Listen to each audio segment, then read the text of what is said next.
বাংলার পুরনো গ্রাম শীতলপুর।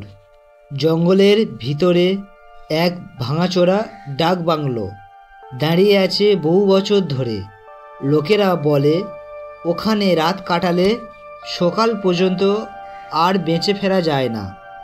কলেজ শিক্ষক প্রবীরবাবু এক গবেষণার কাজে শীতলপুরে আসেন। গ্রামবাসীরা তাকে বারবার বারণ করলেও তিনি ঠিক করেন ওই ডাক বাংলোতেই রাত কাটাবেন। তিনি বললেন, ভূত বলে কিছুই নেই, এসব গ্রামীণ কুসংস্কার।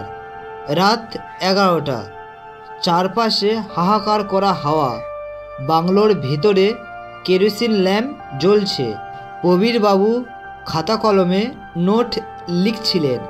হঠাৎ দরজা নিজে থেকেই খুলে গেল। কোনো মানুষ নেই, অথচ মেঝেতে কারো ভেজা পায়ের ছাপ পড়েছে।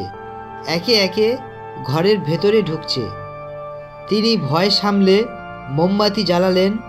মোমবাতির আলোয় দেখলেন দেয়ালে একটা ছায়া দাঁড়িয়ে আছে, অথচ ঘরে কেউ নেই। ছায়াটা যেন তার দিকেই তাকিয়ে আছে।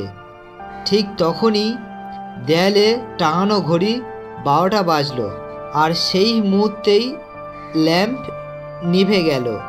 চারপাশ অন্ধকার। অন্ধকারে প্রবীরবাবু শুনলেন এক নারীর কান্নার আওয়াজ।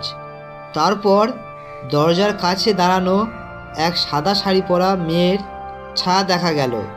সে ফিসফিস করে বলল, আমাকে কেন মেরে ফেললে? প্রবীরবাবু ভয়ে চিৎকার করলেন। মেয়েটির মুখ হঠাৎ রক্তমাখা হয়ে উঠল, আর চোখ দুটি লাল জ্বলজ্বল করতে লাগলো। পরের দিন সকালে গ্রামের লোকেরা ডাক বাংলোর ভেতরে প্রবীরবাবুকে অচেতন অবস্থায় পেল। তিনি বেঁচে গিয়েছিলেন, কিন্তু মুখ দিয়েই একটা কথা বারবার, গলায় দড়ি ছিল, ওর চোখে রক্ত, ও এখনও এখানেই আছে।